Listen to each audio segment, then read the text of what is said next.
Hello बच्चों, कैसे हो आप सब। तो आप में से कई बच्चों ने मेरे से पूछा है कि मैम स्कोप ऑफ बीडीएस के बारे में आप वीडियो बना दीजिए। तो बेटा ये उसके बारे में होने वाला है। टोटली बीडीएस की बात करेंगे और स्कोप की बात करेंगे। बीडीएस के बारे में तो आप सबको पता ही है, 5 ईयर्स का कोर्स होता है। नॉर्मली प्रोस्पेक्टस में लिखा रखा होता है, बट कई बार 5.3 ईयर्स भी लग जाते हैं। लाइक 2-3 महीने ऊपर नीचे हो जाता है, ठीक है।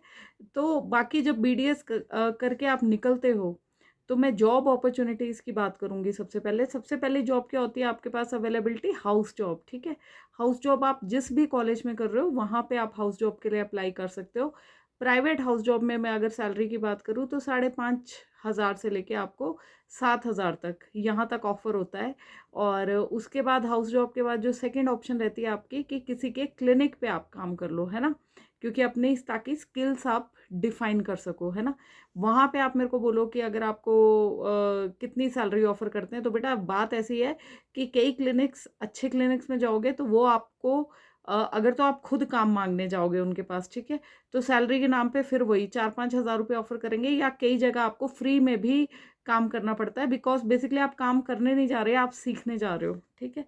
तो जो थर्ड इसकी बात आती है वो है कि जो बड़े बड़े हॉस्पिटल्स हैं, फोर्टिस हो गए या जैसे कि आपके मैक्स वगैरह, तो इसमें सिंपल बीडीएस के लिए तो पोस्ट नहीं है।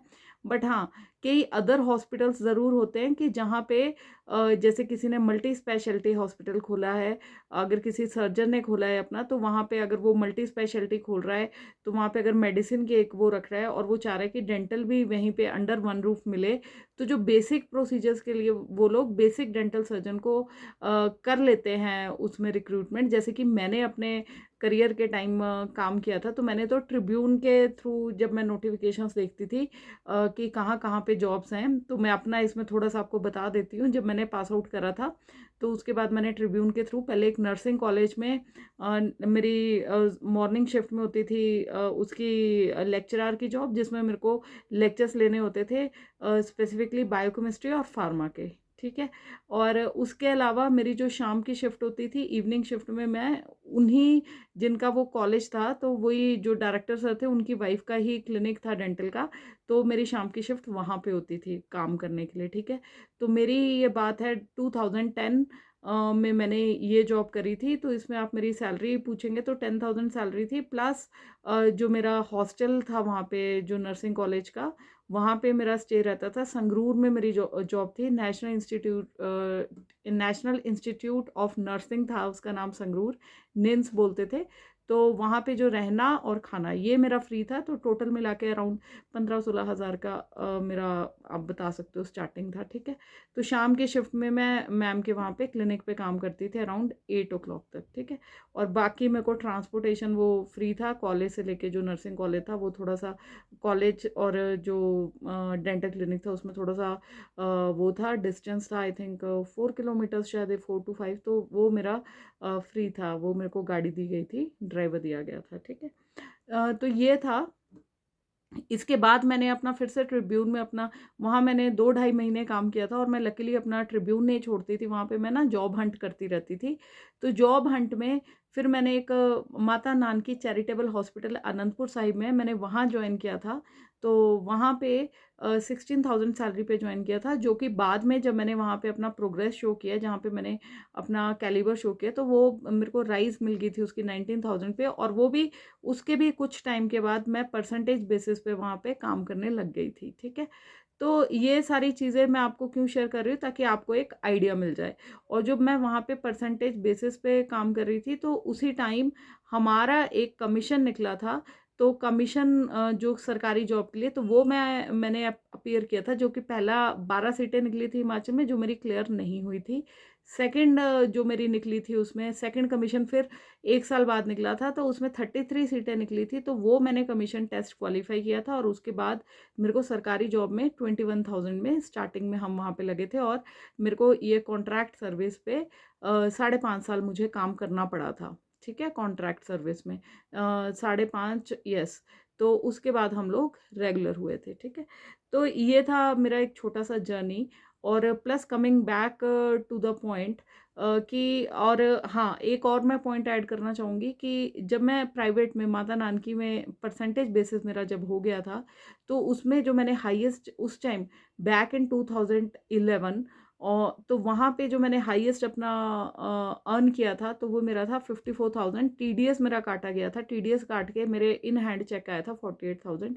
तो वो मेरा हाईएस्ट वो अर्निंग थी प्राइवेट प्रैक्टिस में वहाँ पे, क्योंकि मैं अकेली कंसल्टेंट थी और मैं ही सारे काम करती थी, इंक्लूडिंग एवरीथिंग। डेंचर्स भी करते थे, फिलिंग्स भी करते थे, रूट कैनाल्स भी करते थे, सर्जिकल एक्सट्रैक्शंस करते थे, और आप क्राउन्स देते थे, एफपीडीज करते थे, और बाकी procedures, minor surgical oral procedures जो भी होते थे, इंसिजन एंड ड्रेनेज वगैरह, वो भी हम करते थे।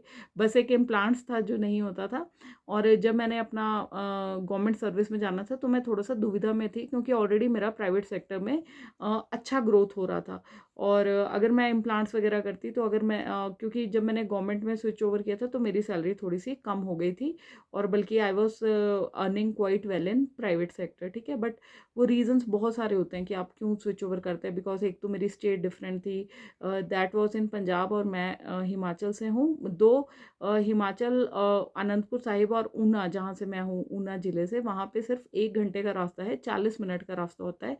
स्टिल क्योंकि मैं एक मिडिल क्लास फैमिली से आती हूँ, तो मैं बसों से उस टाइम ट्रैवल करती थी, तो मैं, और मेरे को अकोमोडेशन भी दी गई थी वहाँ पे माता नानकी हॉस्पिटल अनंतपुर साहिब में। तो ये भी उसके बाद रीजंस थे कि मैंने वहाँ पे काफ़ी 1 डेढ़ साल तक जॉब किया था। उसके बाद 2012 में मैं गवर्नमेंट सर्विस में मैंने एज एमओ डेंटल ज्वाइन किया था, ठीक है। तो ये ब्रीफ सा आपको आइडिया मिल गया। और इसके बाद हम जॉब्स की बात करें, तो देखो, एक स्टेट जॉब्स हो गई जो आपको पता चल गया। अब स्टेट जॉब्स हर स्टेट की अलग अलग रहेंगी, ठीक है। तो जैसे हिमाचल की हैं, तो आपका पहले स्क्रीनिंग टेस्ट होगा, आप पहले टेस्ट क्वालिफाई करेंगे, उसके बाद ही आप इंटरव्यू में अपेयर हो पाएंगे, और उसके बाद फिर आप इसमें रिक्रूटमेंट, अगर इंटरव्यू क्लियर कर लेते हो, फिर आप एज एमओ डेंटल लग जाते हो, ठीक है। और इसके अलावा मैं बात करूं, आपकी बाकी स्टेट्स में भी ऐसा ही रहता है। और जो स्टेट्स में आपको पता होना चाहिए, एक बैच वाइज रिक्रूटमेंट होती है, एक आपकी रिक्रूटमेंट होती है कमीशन, ये टेस्ट के थ्रू, जिसको हम कमीशन बोलते हैं।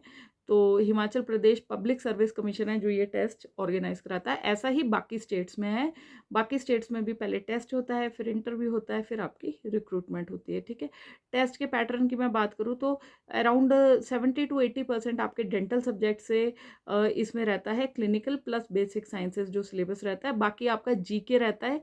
हिमाचल में रिसेंटली ये चीज़ पैटर्न चेंज हो चुका है, तो इसमें 2024 में आपका 2 सेक्शंस थे पेपर के। तो जो पेपर 1 था, तो उसमें आपका ये रीजनिंग का सेक्शन था, ग्रामर का सेक्शन था, जीके का सेक्शन था, मेंटल एबिलिटी का सेक्शन था। तो जो पार्ट 1 क्लियर करेगा, वही पार्ट 2 के लिए एलिजिबल था। पार्ट 2 आपका डेंटल से रिलेटेड था, राइट। तो ये चीज़ें आपकी रहती हैं। और इसके अलावा हम बात करें और कि कब कब पोस्ट कब कब निकलती हैं, तो कई बार डेंटिस्ट्री में देखो, अब ऐसा आ गया, सैचुरेशन तो है, सैचुरेशन हर फील्ड में, वैसे ही डेंटिस्ट्री में है। तो इसमें मैं सरकारी जॉब्स की बात करूं, तो स्टार्टिंग में ट्रेंड ऐसा था कि 2 सालों बाद भी निकलती थी, फिर बीच में ऐसा हुआ कि 1 साल बाद निकली थी, ठीक है। अब उसके बाद क्या हुआ था, 3 साल बाद निकली, उसके बाद फिर से 4 साल बाद निकली, और अभी फिलहाल जो पोस्टें निकली हैं वो 2 साल बाद निकली हैं। तो ये वाला ट्रेंड फिलहाल अभी फॉलो हो रहा है।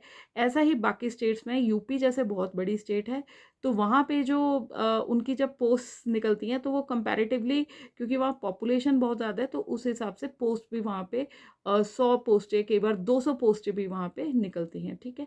अब इसके अलावा बात कर लेते हैं आपके जूनियर रेजिडेंट्स वाली पोस्ट की। तो जूनियर रेजिडेंट वाली पोस्ट होती है जब आप बीडीएस करके निकलते हो, तो कई बड़े बड़े कॉलेजेस हैं, जैसे मौलाना आज़ाद हो गया आपका, तो यहाँ पे ये लोग जूनियर रेजिडेंसी के लिए अपनी पोस्टों को एडवर्टीज करते हैं। तो यहाँ पे आप जूनियर रेजिडेंट काम करते हो 6 महीने के लिए, which can be extended till period of 1 year also. And इसमें सैलरी आपकी बहुत अच्छी होती है। It can vary anywhere between 70,000 to 1 lakh rupees per month, ठीक है। और उसके बाद बट 1 साल के बाद आपको ये जॉब छोड़नी पड़ती है, ठीक है। उसके बाद एक ECHS है, आर्मी की जॉब, तो उसमें बहुत ही अच्छा स्टार्टिंग पैकेज है। तो वो और ये चेंज हो गए थे आर्मी के नॉर्म्स, तो अभी जो फ़िलहाल इसमें चल रहा था वो था 75,000 का, जो कि अभी उसको इंक्रीज़ आई थिंक 90,000 तक का प्रपोज़ल है इंक्रीज़ का। तो I am not confirmed about it कि 2024 में क्या है, तो वो आप कन्फर्म कर सकते हैं। तो ECHS की जॉब्स जो निकलती हैं, तो वो आप इनके क्लिनिक्स बने होते हैं ECHS, जहाँ पे बेसिकली एक्स सर्विसमैन आते हैं अपने ट्रीटमेंट के लिए, तो वहाँ पे भी आप लोग अप्लाई कर सकते हो। बट ये पोस्ट थोड़ी सी लिमिटेड रहती हैं, और इसकी जो नोटिफिकेशंस होती हैं एम्प्लॉयमेंट न्यूज़ वगैरह में आती हैं, ट्रिब्यून में आती हैं, और अब तो ऑनलाइन भी है, ठीक है। इसके बाद मैं जॉब्स की बात करूँ तो देखो जी, आपका आर्मी में जो डेंटल की जॉब्स है, किसी ने मेरे से पूछा भी है आर्मी डेंटल कॉर्प्स के बारे में, हम बताएं कि इसमें क्या है, कि मतलब स्कोप क्या है और फ्यूचर क्या है। तो बेटा आर्मी डेंटल कॉर्प्स का क्या है, कि इस one of the best jobs for BDS graduates. 8 से 2 बजे की नौकरी होती है, ठीक है। आप 8 बजे जाएंगे, 2 बजे आ जाएंगे। प्लस आर्मी के डिसिप्लिन में आप काम करते हो, आर्मी के सारे पर्क्स मिलते हैं, और आप जैसे ज्वाइन करते हो तो उसमें ज्वाइनिंग में ही आपको जो पोस्ट ऑफर की जाती है दैट इज़ कैप्टन। आपके नाम के आगे कैप्टन लग जाएगा, उसके बाद डॉक्टर होगा, प्लस आपका नाम होगा, ठीक है। तो ये है। और उसके बाद आप 3 साल के बाद मेजर बन जाते हो, है ना। तो बाकी भी जैसे जैसे, और बाकी की सुविधाएं क्या है, आपको कैंटीन की सुविधाएं, वहाँ रहना खाना सब फ्री है ना। तो ये चीज़ें हैं। और प्लस जो आर्मी के मेडिकोस होते हैं ना, उनको तो फिर भी नाइट ड्यूटीज़ देनी पड़ती हैं, आप लोगों को नाइट ड्यूटीज़ नहीं देनी पड़ती, बट पर्क्स आपके सिमिलर रहते हैं, ठीक है। तो ये चीज़ आर्मी की तो वन ऑफ द बेस्ट है। हाँ, बस एक चीज़ आपको ध्यान रखना आर्मी का, कि एक होता है इसमें SSC, ठीक है, शॉर्ट सर्विस कमीशन, और एक रहता है आपका PC, है ना। तो ये अभी तक तो ऐसा था कि 14 साल सर्विस करने के बाद आर्मी में आप डेंटल वाले रिटायर हो जाते थे। बट शायद प्रपोजल है कि PC के लिए भी जो क्वालिफाई करेगा, तो वो जो PC क्वालिफाई कर लेता है, तो वो तो टिल रिटायरमेंट एज तक जॉब कर सकता है। तो अभी ये लागू हो गया या नहीं, इसके बारे में नोटिफिकेशन जब आएगी तो I will let you know. कुछ केसेस में I think it is applicable, but जितना मैंने देखा है और जितने मेरे नोन में लोग हैं, तो वो लोग तो रिटायर हो गए हैं। बाकी PC पता नहीं, अब कम ही लोगों का क्लियर होता है कि क्या है। I don't know about that.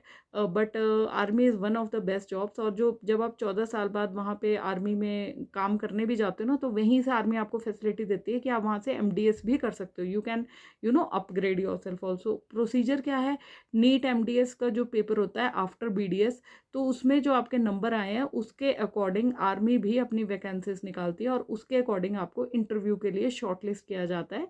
तो जिनको कॉल आती है और जो भी मेरिट आपकी होती है, तो उस हिसाब से आपको बुलाया जाता है इंटरव्यूज़ के लिए। एक बार आपका नीट MDS का पेपर हो गया, आप एलिजिबल हो गए, उसके बाद आपका मेडिकल होगा और इंटरव्यू होगा, ठीक है।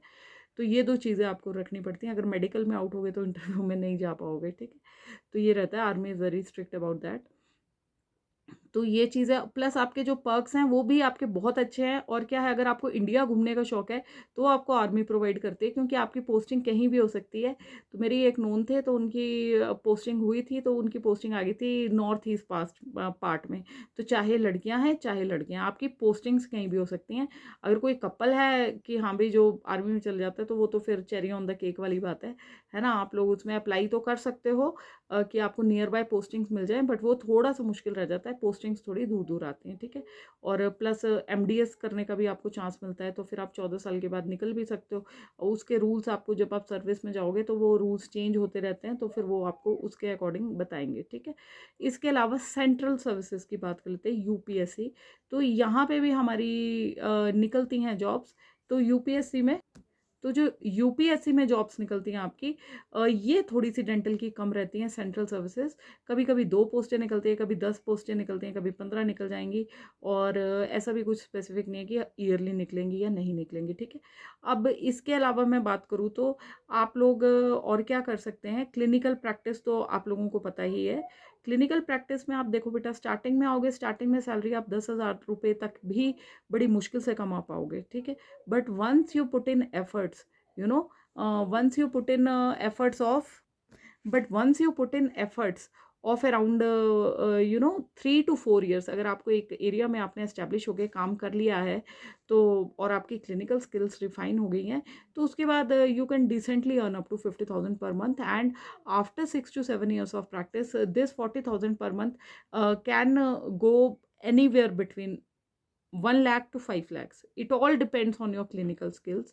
And also many types of diploma courses are available these days, like implants. You can excel yourself in implants, and one implant placement will fetch you around 30,000 rupees per patient, right. और इन 30,000 में से जो आपका जो pure benefit रहता है ना, तो वो सब हम कॉस्ट वगैरह भी निकाल दें तो वो भी आपका देखो 15 से 18,000 के बीच में पर पेशेंट आप ले सकते हो। तो that depends on your clinical skills, ठीक है। बिकॉज एक बार इन्वेस्टमेंट लगेगा, इम्प्लांट की जो किट ही है वही 2-3 लाख रुपए की आती है ना। तो उसके बाद जब आप एक इम्प्लांट भी आप खरीदोगे तो एक एक इम्प्लांट ही 5-5 हज़ार का आता है, प्लस जो बाकी सारी चीज़ें आपको वहाँ पे अपना एसेप्टिक कंडीशंस में काम करना है ना, तो वो सब कॉस्ट फैक्टर्स मिला के एंड क्लिनिक कॉस्ट वगैरह करके, तो वो सारी चीज़ें होती हैं जो आपको धीरे धीरे जब आप क्लिनिकल प्रैक्टिस में आओगे तो वो आप सीखोगे उन चीज़ों को, ठीक है। और इसके बाद हम बात क्या करें, सेंट्रल सर्विसेज हो गया, आर्म्ड फोर्सेज हो गया, और आई think I have covered everything. हाँ, एक मैं आपको चीज़ बताना चाहूँगी कि जब आप पीडीएस करके एकदम से निकलते हो ना, तो some of you may not be that confident in handling patients. तो patient handling is an art in itself, ठीक है। So you will master it as you progress in your career, as you progress in your age, है ना। And जितना ज़्यादा आप clinical practice अपना करोगे उतना ज़्यादा आपका हाथ फाइन होता रहेगा, ठीक है। तो इसके लिए क्या है, अभी बहुत सारी अकेडमीज है जिन्होंने अपना डिफरेंट डिफरेंट कोर्सेज भी शुरू करे हुए हैं। 2 महीने का कोर्स हो गया क्लिनिकल, 6 months का हो गया। तो ये चीज़ें आप कर सकते हो to refine your skills, right, जो भी आपके बजट के अंदर आ जाता है, ठीक है। इसके बाद फिर बात करते हैं फॉरेन अपॉर्चुनिटीज़ की। फॉरेन में क्या क्या अपॉर्चुनिटीज़ हैं। तो देखिए बेटा, बीडीएस के बाद ना जो आप अगर फॉरेन में जाते हो तो बीडीएस के बाद डीडीएस होता है, जो कि यूएस में चलता है, यूएस। तो वहाँ पे यूएस में तो one of the highest paid जो जॉब में डेंटिस्ट आते हैं। तो वहाँ पे इतना ज़्यादा ट्रीटमेंट कॉस्टली है, और वहाँ पे उनके इंश्योरेंस में कवर हो जाता है ये वाला ट्रीटमेंट। तो इसमें आपको, तो इंश्योरेंस में भी वो मतलब कवर करते हैं डेंटल ट्रीटमेंट। तो उसमें कई बार ये भी देखा गया है कि अब जैसे मैं जब पंजाब में काम करती हूँ तो मैंने ही कई एनआरआईज का काम किया है वहाँ पे, बिकॉज पंजाब में आधा पंजाब तो आपका कनाडा ही बसा हुआ है, कनाडा ऑस्ट्रेलिया। तो वहाँ पे ट्रीटमेंट कॉस्टली होने की वजह से वो लोग प्रेफर करते हैं इंडिया में आके ट्रीटमेंट करना, है ना। तो ये भी एक जॉब अपॉर्चुनिटी की तरह ही है कि जितने लोग आएंगे इंडिया में, हमें तो जॉब चाहिए ना, हमें तो काम चाहिए, ठीक है। तो और coming back to the point, तो उसमें आप डीडीएस करते हो तो डीडीएस भी फर्दर 3 years की होती है। उसके बाद आप लाइसेंस आपको मिल जाता है to practice as a dentist in US also, right.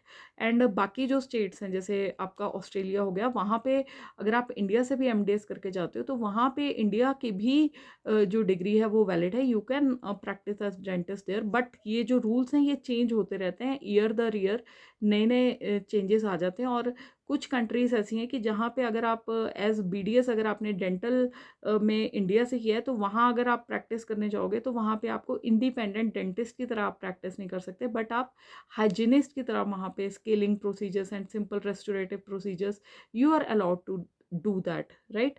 तो वहाँ पे डेंटल असिस्टेंट की तरह आप प्रैक्टिस कर पाओगे अनटिल एंड अनलेस वहाँ का आप कोई टेस्ट क्लियर करते हो, तो वो चीज़ें रहती हैं, ठीक है। इसके बारे में अगर और वीडियोस चाहिए होगी कि ओवरसीज़ डेंटिस्ट के लिए क्या क्या वो है करियर अपॉर्चुनिटीज़ है, तो please let me know. I will try to collect information, accurate information, and I'll try to make video on it whenever I'll get some time, okay।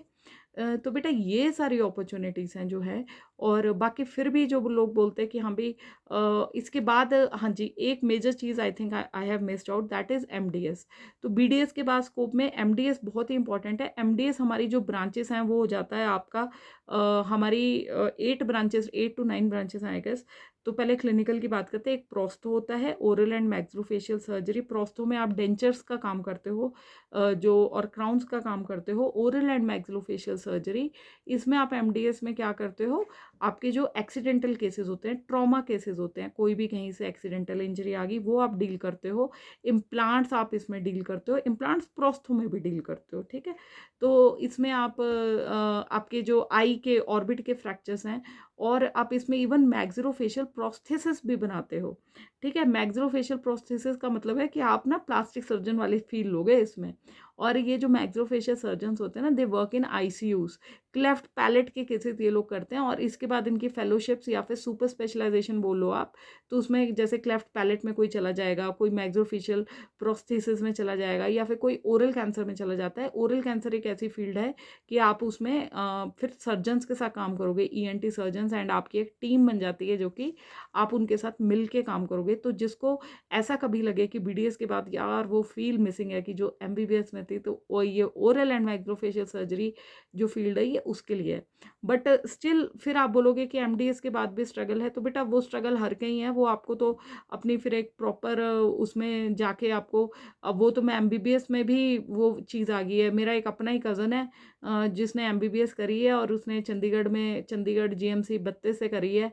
तो बट नाउ अब उसने एक साल अपना ड्रॉप भी किया उसके बाद नीट पीजी की सीट निकालने के लिए। He got 13,000 rank. तो उसको अपनी ड्रीम ब्रांच नहीं मिल रही थी। अब नाउ उसको भी कॉम्प्रोमाइज़ करना पड़ रहा है कि यार मैं कौन सी ब्रांच में लूँ, आई में ले लूँ, ईएनटी में ले लूँ, या फिर सर्जरी एनेस्थीसिया उसको मिल रहा है, बट उसकी फर्स्ट चॉइस थी मेडिसिन और ऑर्थो, है ना। तो बेटा ये तो हर कहीं है। और उसके बाद भी अब उसको टेंशन है, जब मैं उससे बात करती हूँ कि हाँ यार, आई के तो बहुत ज़्यादा कॉस्टली आते हैं इंस्ट्रूमेंट्स, ये होता है बड़ा मुश्किल है ऐसे। तो वो हर बंदा सोच रहा है कि हाँ भाई हमने क्या करना है आगे। तो वो तो जो हार्ड वर्क करता है वो फिर सक्सेस लेगा ही लेगा। Coming back to MDS, paediatric dentistry होती है आपने, जिसमें आप बच्चों के दांतों का काम करते हैं, ठीक है। तो इसके बाद ऑर्थोडोंटिक्स होती है जिसमें आप तारों का काम करते हैं। ऑर्थो भी अब इसमें क्या है कि इनविजिबल ब्रेसेस आ गए हैं, है ना। इनवासालाइन जो आपका आए हुए हैं, तो इसमें क्या होता है कि इनविजिबल ब्रेसेस कस्टमाइज्ड आते हैं। तो एक एक जो पेशेंट का कस्टमाइज्ड ब्रेसेस आता है, तो वही 1.5 से 2 लाख रुपए हैं, है ना।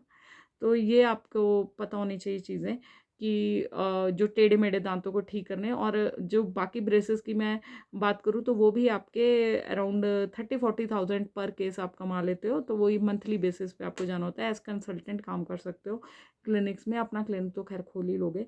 कंजर्वेटिव एंडोडोंटिक्स होती है डेंटिस्ट्री हमारी, जिसमें आप आरसीटी की स्पेशलाइजेशन करते हो, ठीक है, रूट कैनाल ट्रीटमेंट्स का।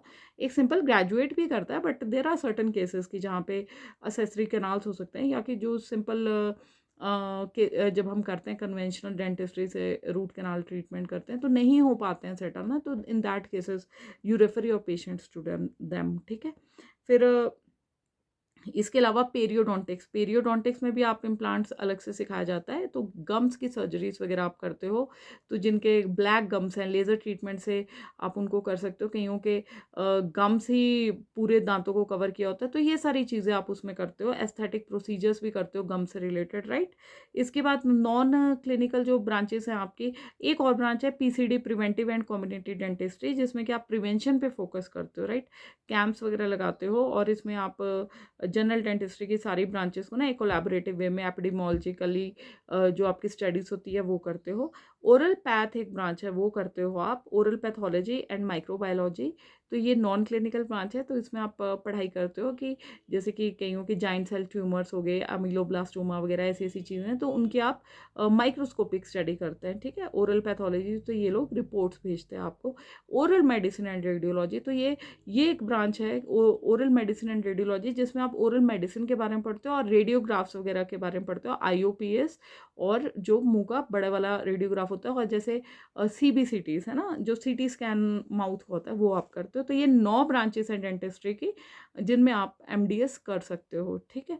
तो ये था total proper scope of dentistry जो बच्चे पूछते हैं। और इसके बाद मैं आपको एक बात और बताना चाहूँगी कि कई लोग बोलेंगे कि नहीं नहीं, अब तो गली गली में डेंटिस्ट है, तो डेंटिस्ट्री करके करना ही क्या है, क्या हो जाएगा, कहीं ऐसा ना हो कि हम डिग्री लगे भटकते फिरे, और हम मतलब तो इसमें मैं ये कहना चाहूँगी आपको कि बेटा देखो, एमबीबीएस है, तो एमबीबीएस में जो उनके कंपटीशन में ना बंगाली डॉक्टर भी बैठे हैं, आरएमपी भी बैठे हैं, कि कई पेशेंट तो सीधे उन्हीं के पास जाते हैं, फार्मासिस्ट के पास, है ना। तो बट सैचुरेशन चाहे आ गई है, बट फिर भी जिस पेशेंट को पता है ना कि उसने कहाँ जाना है, किस डॉक्टर के पास जाना है, ठीक है। तो अभी तक ऐसा था कि जनरल डेंटिस्ट्री जो बीडीएस थे, उनके पास भी पेशेंट फ्लो बहुत था, और अभी भी ऐसा है कि जनरल डेंटिस्ट एक बीडीएस के बाद भी अपना क्लिनिक खोल सकता है। बट पब्लिक अभी थोड़ी सी जागरूक हो गई है कि वो एमडी पर्सन को ही ढूंढती है। जैसे किसी को अगर एमबीबीएस कोई पेशेंट है, कोई आईटी सेक्टर का या कोई एम्प्लॉई है किसी भी सेक्टर का, मैं बात कर लूँ, तो अगर उसे जब हॉस्पिटल में भी जाते हैं ना, जैसे जाते हैं एमबीबीएस के, अच्छा क्या तकलीफ है आपको, कान की तकलीफ है, ईएनटी में चले जाओ, स्पेशलाइजेशन स्किन में चले जाओ, आई में चले जाओ, है ना। तो जैसे स्पेशलाइज सर्जरी का केस है, सर्जरी में जाएगा, जनरल मेडिसिन का जनरल मेडिसिन में। तो अब थोड़ा सा सिनेरियो चेंज हो रहा है, तो अब लोग एमडीएस ढूंढने लग गए हैं स्पेसिफिक उसके। बट जो एमडीएस पीपल भी है उसमें अभी इतना वो नहीं आया अवेयरनेस हमारे इंडिया में कि जो एंडोडोंटिस्ट है वो सिर्फ एंडो का ही काम कर रहा है, ऐसा कुछ नहीं है, वो जनरल डेंटिस्ट्री भी प्रैक्टिस कर रहा है। तो इसमें क्या है, आप एक ऑप्शन और रहती है, जब आप अपना क्लिनिक खोलते हो ना, तो अगर आप जनरल डेंटिस्ट हो, बीडीएस हो, तो फिर आप अपना क्लिनिक खोलोगे, आप जनरल डेंटिस्ट्री प्रैक्टिस करोगे, प्लस आपके ना उसमें विजिटिंग लगते हैं बाकी सारे। विजिटिंग कोई एक एंडोडोंटिस्ट होगा, सबसे ज़्यादा जिसकी ज़रूरत पड़ती है वो पड़ती है आपको ओरल एंड मैक्सिलोफेशियल सर्जन। इम्पैक्शंस करने होते हैं, जो अक्कल दाढ़ है जो कि हड्डी में घुसी होती है, उसको निकालने के लिए ना स्पेशली आपको, आपके पास केसेस आते हैं रूटीन में, तो उनके जो स्पेशलाइज्ड केसेस हैं, डिफिकल्ट हॉरिजॉन्टल इम्पैक्शन है, जो पूरी की पूरी दांत ऐसे होता है बट वो ऐसे पड़ी हुई है पूरी की पूरी, हमारे जो अब यहाँ पे रिज है मैग्जिला की, यू नो, मैग्जिला का एंगल ऑफ मैंडिबल के अंदर घुसा हुआ है, तो वैसे केसेस ये लोग करेंगे। प्लस आपके पास अगर एक्सीडेंटल केस आता है, कोई जॉ किसी का टूट गया है, मैग्जिला फ्रैक्चर हो गया, मैंडिबल फ्रैक्चर हो गया, आई फ्रैक्चर हो गया, नेजल बोन का फ्रैक्चर हो गया, तो वो आप करोगे, ठीक है। प्लस मैग्जिलोफेशियल सर्जन्स तो फिर cleft lip, cleft palate cases भी करते हैं, बट उसके लिए प्रॉपर आईसीयू चाहिए होता है। तो ये सब चीज़ें हैं कि जिसके लिए आपको ओरल एंड मैक्सिलोफेशियल सर्जन एक विजिटिंग चाहिए होता है। सेकंड जो आपको मस्ट हैव होता है अपने बीडीएस क्लिनिक में एक चाहिए होता है, वो होता है ऑर्थोडोंटिस्ट।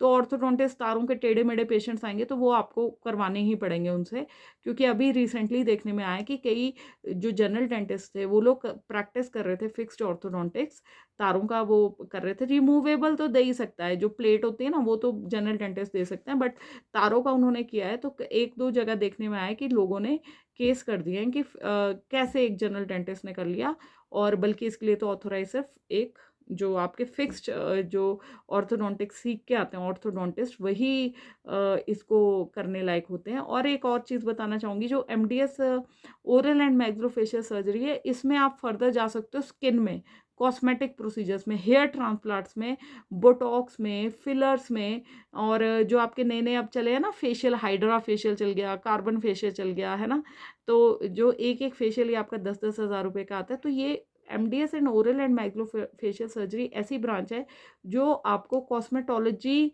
प्रैक्टिस करने का भी एक लाइसेंस दे देती है, ठीक है।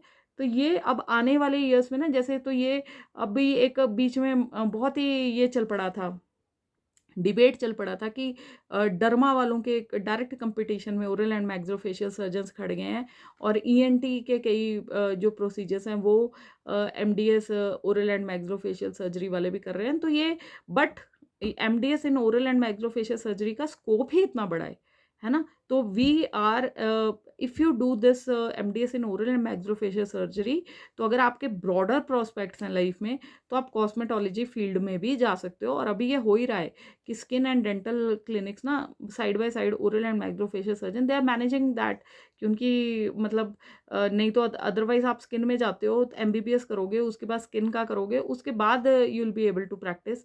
हाँ, बट स्किन का मैं बात करूँ तो उसका सिर्फ कॉस्मेटोलॉजी जो पार्ट है वो मैक्सिलोफेशियल सर्जन्स कर सकते हैं, बट स्किन जो एमडी स्किन है उनकी एक बहुत ही ब्रॉडर वो है ना, उनका जो वर्क प्रोफाइल है, they work with STDs also, and they work with lot of other things also, like है ना, कई और मैनिफेस्टेशंस होती हैं, कई स्किन मतलब कई डिजीजेस की जो इन स्किन शो होती हैं। तो ये सब चीज़ें वहाँ पे तो आप compete नहीं कर पाओगे, बट हाँ कॉस्मेटोलॉजी, हेयर ट्रांसप्लांट, ये चीज़ें आप कर सकते हो, लेजर्स कर सकते हो।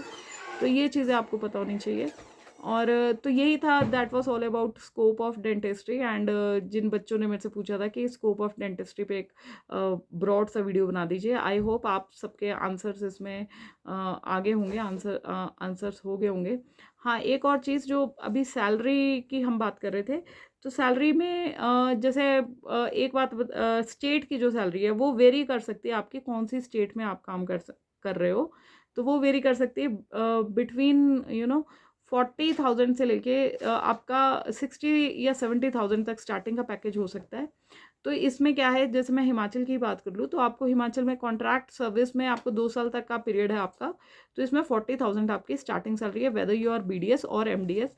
ऐसा ही अलग अलग अलग स्टेट्स का है, कई स्टेट्स में रेगुलर जॉब भी मिल जाती है। सेंटर की मैं बात कर लूँ, तो सेंटर में जो सैलरी आपकी रहेगी, तो वो जो स्टार्टिंग सैलरी आपकी रहेगी, तो that will be around 90,000, 90 to 1 लाख, that will be equal to MBBS people, ठीक है। तो ये रहेगा। और आर्म्ड फोर्सेस में भी जो आपकी स्टार्टिंग सैलरी है, that will be equal to whatever salary will be paid to captain rank, whether he is MBBS, whether he is MO dental और डेंटल BDS, और whether he is coming from other backgrounds, non medico और whatever, ठीक है। तो वहाँ पे आपका ये फिक्स रहता है।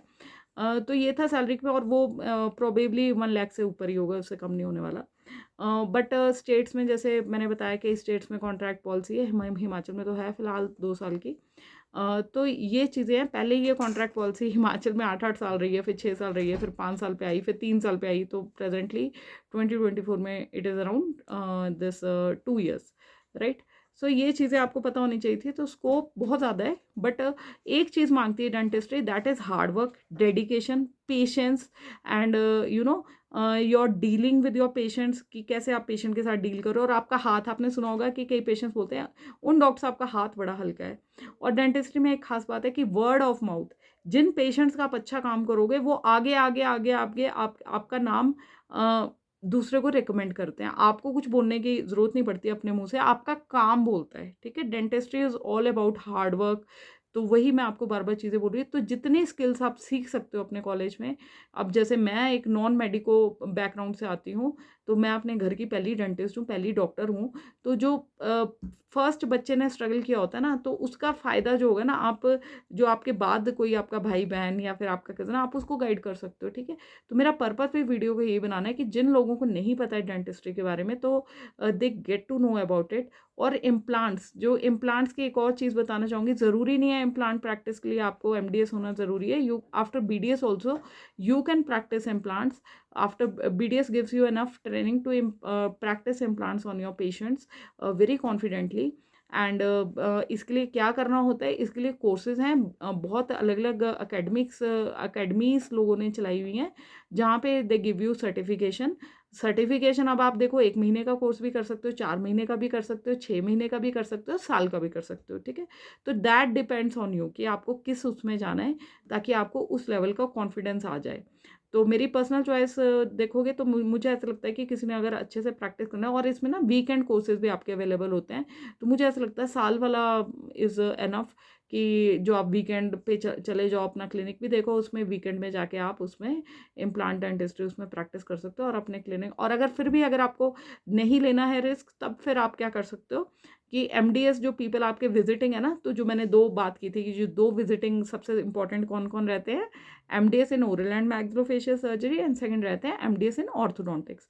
तो ये जो 2 लोग रहते हैं, तो इनसे भी इनमें से जो ओरल एंड मैक्सिलोफेशियल सर्जन है, ये इम्प्लांट्स लगा सकते हैं। अगर आपके नियर बाय में कोई पेरियोडोंटिस्ट, आप उससे लगवा सकते हो, ठीक है, अगर आपने खुद नहीं करना। बट मेरे हिसाब से खुद करना चाहिए आपको, क्योंकि अगर आप किसी और से करोगे तो 60-40 वाली रेशो आ जाएगी फिर से, कि आपको फिर 60% जो भी अर्निंग होगी वो आपको उनको देनी है, 40% आप करेगा। तो ये मैं आपको एक चीज़ बता रही हूँ जो मुझे नहीं पता था कि ये ऐसा रेशो रहता है। और जब मैं अपना BDS ग्रेजुएशन के लिए, तो सेकेंड 2 साल बाद मुझे ये रेशो पता चली थी, जब मैंने खुद निगोशिएशन की थी अपने जहाँ पे मैं काम कर रही थी, कि 60-40 रेशो रहती है। तो this is all about dentistry. Scope dentistry का बहुत अच्छा है, बट सैचुरेशन ऑलरेडी आ चुकी है। But if you have the guts, if you have the this feeling of working hard, and तब तो जो बहुत बड़े बड़े जो क्लिनिक्स है ना, वहाँ पे अगर आप जाओगे, तो वहाँ पे डेंटिस्ट की जो अपॉइंटमेंट है वही 15-15 दिन के बाद मिलती है। तो ये बात है। तो राइज़ करने को तो आप कहीं भी राइज़ कर सकते हो। एक रिचर्डसन फेस हॉस्पिटल्स हैं, अब उनका मैंने यूट्यूब के माध्यम से ही मुझे पता चला, तो वो एक बहुत ही renowned oral and maxillofacial surgeon है, तो उनका अपना ही हॉस्पिटल है 3 स्टोरीज़ का। तो वहाँ पे वो सर्जरीज़ करते हैं, उनके पास सर्जरीज़ कराने के लिए बांग्लादेश, नेपाल, नामीबिया, यहाँ-यहाँ से बाहर वाली कंट्री से भी लोग आ रहे हैं, है ना?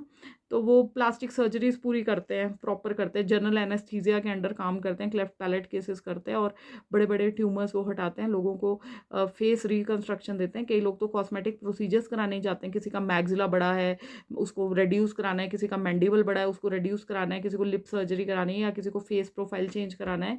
तो बहुत सारी चीज़ें वो करते हैं, है ना? किसी के लिप्स बड़े मोटे हैं तो उसको पतले करवाने हैं, तो कॉस्मेटोलॉजी से रिलेटेड सारी चीज़ें करते हैं वो। तो आप उनको देखोगे ना तो मतलब यू विल फील कि रियली डेंटिस्ट्री मतलब सिर्फ ऐसा है कि डेंटिस्ट्री ना कई जगह अंडररेट की जा रही है, बट जहाँ डेंटिस्ट्री का स्कोप की आप बात करें तो ओरल एंड मैक्सिलोफेशियल सर्जरी एक ऐसा फील्ड है जिसका कोई स्कोप का एंड ही नहीं है। तो मैं आपको बात जो मुझे लगता है कि एस्टिमेटेड, अब जो जिसने इतना बड़ा हॉस्पिटल खोला है तो उनका तो जो अगर मैं साल के उसकी बात करूँ तो मुझे मतलब वैसे तो उनका इससे ज़्यादा ही होगा, तो मुझे लगता है 1 ईयर से ऊपर ही होता होगा उनका टर्नओवर। बाकी तो देखो इतना बड़ा हॉस्पिटल करना है तो आपको एक्सपेंसेस भी कट वो करने पड़ेंगे, है ना? बट फिर भी दिस इज़ माय एस्टिमेट कि हाँ भाई 1 ईयर तक भी कमा रहे होंगे वो आराम से। तो ऐसी कोई बड़ी बात नहीं है कि 1 ईयर से ऊपर ही होंगे, इससे कम नहीं होगा जो भी उनका होगा। तो आप एक बार चेकआउट कर सकते हैं वो। मैं किसी की वो नहीं हूँ, ना मैं उनको जानती हूँ ना कुछ है, बट जो नॉलेज मैंने गेन करा है तो मुझे अच्छा लगता है कि अगर मेरे नॉलेज से कोई और भी इस फील्ड के बारे में जान पाए। और हाँ, एक और चीज़ है कि जब हम आए थे, जब हम नए नए बनते हैं डेंटिस्ट, तो हमारे दिमाग में रहता है क्या होगा क्या होगा क्या होगा। तो ये नहीं है कि कल को डेंटिस्ट्री कर लो और कल को फिर आके मेरे को गालियाँ दो, अच्छा उन मैम ने बोला था हमने तो डेंटिस्ट्री ले ली। तो ऐसा नहीं है, एक बार ग्राउंड रियलिटी भी देखो बेटा, है ना? अब जो लोग जो मेहनत कर रहे हैं वो सक्सेसफुल हैं ही हैं, ठीक है? बाकी आप वही बात करो, अब जो इंजीनियर्स हैं, अब तो ऐसी सिचुएशन आ गई है, कई लोग आईआईटी के ग्रेजुएट्स होके भी उनको प्लेसमेंट्स नहीं मिल रही हैं। तो कई लोग स्टार्टअप्स अपना शुरू कर रहे हैं, कई लोग कुछ कर रहे हैं, है ना? तो you have to be productive, you have to be think about things कि हाँ भाई आपको अल्टरनेट करियर ऑप्शंस भी पता होने चाहिए। मैंने एक वीडियो डाला हुआ है अल्टरनेट करियर ऑप्शंस पे भी। अब मेरे ही नोन में कोई बीडीएस ग्रेजुएट्स हैं, वीडियो बहुत लंबा हो रहा है but I hope it helps you. तो मेरे ही उसमें जो बीडीएस ग्रेजुएट्स हैं जिन्होंने अपनी फील्ड्स चेंज कर ली थी, तो उसमें उन्होंने एक तो इंडियन रेवेन्यू सर्विसेज में चली गई, है ना? तो वो आईएएस की तैयारी कर रही थी, तो इंडियन रेवेन्यू सर्विसेज में एक नाम बहुत जाना माना है, आप भी जानते होंगे, डॉक्टर तन्नू जैन। तो वो ये आईएएस ऑफिसर में गई थी, तो ये भी एक डेंटिस्ट ही थी, ठीक है? इसके अलावा बहुत सारे ऐसे एग्जाम्पल्स हैं। और हिमाचल एडमिनिस्ट्रेटिव सर्विसेज हमारे सामने एग्जाम्पल्स हैं जिन्होंने बीडीएस एमओ डेंटल बनने के बाद उन्होंने अपना ये सर्विस छोड़ के एचएस सर्विस को ज्वाइन कर लिया, ठीक है? और कई लोगों ने अपनी स्ट्रीम चेंज की आफ्टर ग्रेजुएशन, उन्होंने 2-3 साल अपना पुट इन किया और उसके बाद उन्होंने HS services Himachal administrative services में गए। एक और एग्जांपल है हमारे ही नोन में, हमारे ही कॉलेज के एक मैम पास आउट थे, तो उन्होंने भी अपना आईएएस स्ट्रीम में वो चले गए थे। उन्होंने अपना 3-4 साल ड्रॉप किया, उन्होंने अच्छे से तैयारी की तो वो चले गए थे। और क्या एग्जाम्पल्स हैं, पीओ जो बैंक का एग्जाम होता है जिसमें आप असिस्टेंट मैनेजर लगते हैं, वो कई लोगों ने करा है ना? और क्या एक्साइज एंड टैक्सेशन इंस्पेक्टर्स, ये वाले एग्जाम क्लियर किए। मेरे ही जूनियर थी एक, तो उसने अब एक्साइज एंड टैक्सेशन डिपार्टमेंट में काम किया है। तो ये सब चीज़ें देखिए आपको पता होनी चाहिए। सिर्फ रोने से कुछ नहीं होगा कि सैचुरेशन है सैचुरेशन है। आप भी एक ग्रेजुएशन की डिग्री ले रहे हो बट आप प्रोफेशनल डिग्री ले रहे हो, तो आपको एक एडेड एडवांटेज है, आपके पास एक एक्स्ट्रा करियर ऑप्शन है कि आप चाहो तो आप अपना क्लिनिकल प्रैक्टिस कर सकते हो, पेशेंट डीलिंग करनी है, नहीं चाहो तो आप अपना एक सिंपल ग्रेजुएट की तरह भी सोच सकते हो। एसएससी सीजीएल हो सकते हो, पीओ की पोस्ट हो सकते हो, एडमिनिस्ट्रेटिव सर्विसेज हो सकते हो, आईएएस की जॉब्स हो सकते हो। ये तो फिर आपके कैलिबर पे है ना।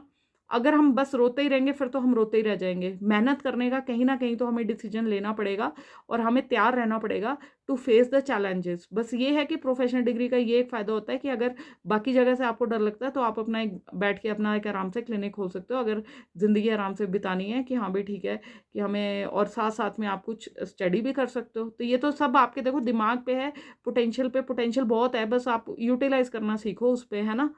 तो that was all for today. भगवान सबका भला करे। हर हर महादेव, जय श्री राम। किसी के क्वेश्चन हो तो मुझे बताइएगा, I will try to answer that. Hope this video helps you and if you like it, kindly don't forget to subscribe and share with others so that it may help others. right? And if you wish to give me any suggestions on improving, and you can always criticism is always welcome. Once again, हर हर महादेव, जय श्री राम, भगवान जी सबका भला करें.